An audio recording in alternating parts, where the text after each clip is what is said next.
Hi, and welcome to the Sparkstart TA Leader Series, where we have the privilege of talking to some of the leaders in the industry about things they're looking at, things that are working, questions they're asking, and just general insights. Today, I'm thrilled to have Riley with us. Riley, would you introduce yourself to our audience? Absolutely. Hello, everyone. Lovely to meet you all, or meet you all, I should say. I'm Riley Agnew, based out of the Boston area. I've grown up in the employer brand and talent marketing space over the last decade, working for companies like HubSpot, now MasterCard, and a few in between, everywhere from tech scale up to enterprise world, helping people to really just attract quality talent into their pipelines as brands become bigger, and we want all the same talent out there right now. So, how do you differentiate yourselves in the market? Uh, it, that's the question. But you've been in this industry long enough to see a lot of changes. I mean, we went from, I was telling someone the other day that back in 2018, I did a search on LinkedIn for the number of people who had employer brand in their title, and I came up with 300 of them in the US. Yeah. Today, that's closer to 20,000 of them. So huge change, but it feels like we're going through another one of those big changes. What are you seeing in candidate behavior and what's out there? Absolutely. I think that AI and LLMs have changed the game, right? If you think back 20, 30 years ago, candidates were looking for jobs in a newspaper advertisement. Even 10 years ago, they were looking at all of the job boards that were out there. Today, candidates aren't going to the same places that they used to go to get that research done on what it's like to work at your company. They're using AI, they're using LLMs. The terms GEO, generative engine optimization, has come out as a way that we, as talent marketing professionals, and even TA in general, need to be thinking about that candidate search behavior of today.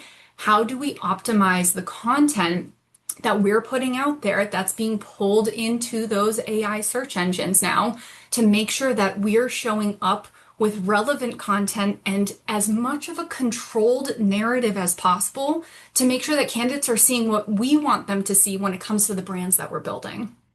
We're seeing that when you go in and search on an LLM, it's generally not pulling from the employer sites because Absolutely. they view that as marketing copy.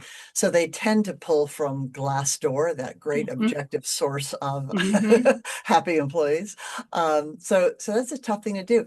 The other thing, are you seeing this? We're hearing and actually seeing candidates are really, when they're asking LLMs about places to work, they're asking about more than just the job content. We're hearing they're Yep. saying things like, if it's on site, I want to be in a city that's got a major sports team, or I want to be close to a major airport, or I want mountain biking trails nearby.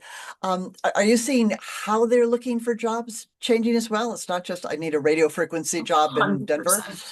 Absolutely. I think that what's really changed, especially with this next generation of talent, is they've really figured out more so than maybe our generations how to integrate that work-life balance, as we'll call it. And so that's the things that they want to know is how do I work in a way that's going to support my lifestyle? Whereas, we come from a generation, the US has been known historically as being Yeah. workaholics, and that behavior is changing, right? And so people want to look at also things with your website, such as like what are the benefits that people offer? They want to know what your total rewards package is. They want to know, especially as people and offices are moving back toward that in-office or hybrid model, what is that location setting like? Because they're going to be coming into an office again 3 to 5 days a week. And a lot of them grew or are coming from, especially this early career talent, the days of pandemic when everyone was working remotely. And so now that conversation narrative is also changing to why come into the office, and they want to be in the office, but we have to do a great job of telling them what's our philosophy around the in-office work. Where are we located? Make sure that your locations are updated on your career site because you don't want candidates being sent to the wrong office if you've changed offices recently. All of that is being pulled into these LLMs, and that's where candidates are going to do their research, which is why we want to make sure that we are telling the stories that we want to be telling to control what we can of the narrative. So it's not just the Glassdoors, even the Reddits of the world. Reddit is being pulled in as a top source Yeah. that are helping to tell that story so that we can better tell the stories ourselves. So, but how do you do that at scale when you've got Mhm. lots of locations? You hire very diverse kinds of functions. Mhm. So how do you tell that story and do it well at scale? Absolutely. I think that there's a lot that you can do to partner with internal teams. We partner very heavily. We still have an SEO now transforming to a GEO team internally at MasterCard, but also I have someone on my team who's really passionate about that content strategy and content creation. And I think it's just finding someone who's going to do the work. Transparently, this move to AI an LLM candidate search has actually made talent marketing and employer brand more relevant than ever because there is more work to be done than arguably ever before, in that we need to be looking at the content that we're putting out there, content historically that's been put out, right? Making sure that we're either updating or deleting content that's no longer relevant or doesn't make sense. The office location is one piece of it, but there's also maybe past blog posts that you've put together that talk about your workplace benefits that maybe no longer make sense with the company or is relevant. So how do you find, I think, those people or partners? There are definitely great partners out there who help to support in some of this content building and content creation. And so it's just finding the folks to help you do it at scale. But I would say turn to your internal resources first, especially if you have marketing teams that are already looking at this for your corporate website, etc. That career site should be the place that hopefully you're getting a lot of traffic to from AI, LLMs, from that GEO strategy. So use them as a resource. They're the subject matter experts, and we can do a great job in learning from them. I agree. And I'm a big believer in having firm expiration dates on assets. I find Mhm. oftentimes I'll go to YouTube and just look up a company, and what it shows you is the most watched content, which tends to be the oldest. So it looks like Yep. everything's 7 to 9 years old. And all the new stuff is buried at the very bottom. So yeah, managing your content, being mindful about it, but also we're seeing a real shift in people being much more specific in the content to job families, to Yes. specific jobs, less of the general kind of, gee, it's a great friendly place to work, to in this role, here are the kind of challenges you can expect. Are you even seeing and hearing that or even doing some of it Oh, yourself? absolutely. Absolutely. And I think it's because if you think about the candidate behavior and candidate personas, they might be asking totally different questions. Think of a software engineer compared to a sales professional.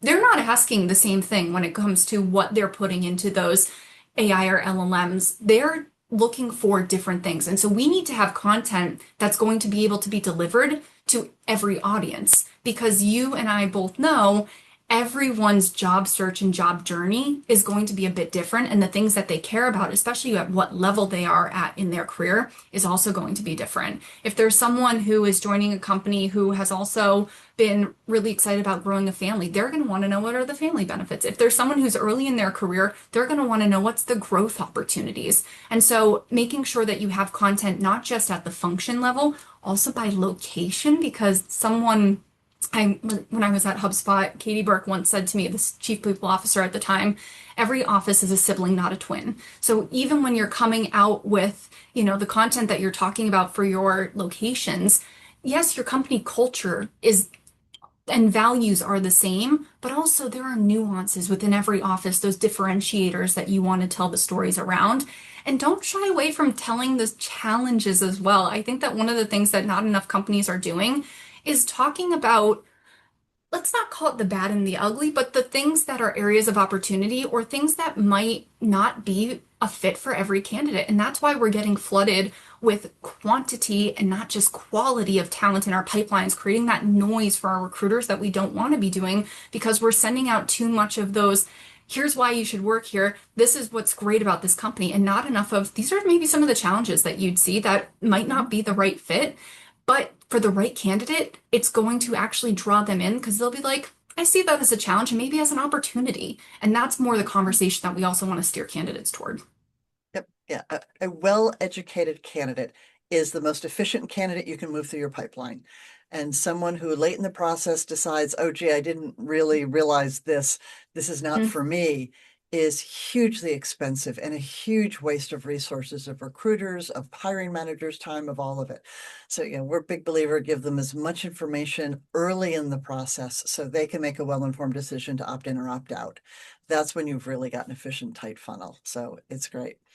Really, I could talk to you all afternoon, in part because I just so wholeheartedly agree with your approach to all of this. But that will go on. If people want to hear more or talk to you more about how you're doing this, are you open to them reaching out to you on LinkedIn? Is that all right Absolutely. with Find you? me on LinkedIn. That would be great. Thank you so much. I really enjoyed this. Thanks. Thank you so much. Have a great rest of the day, everyone.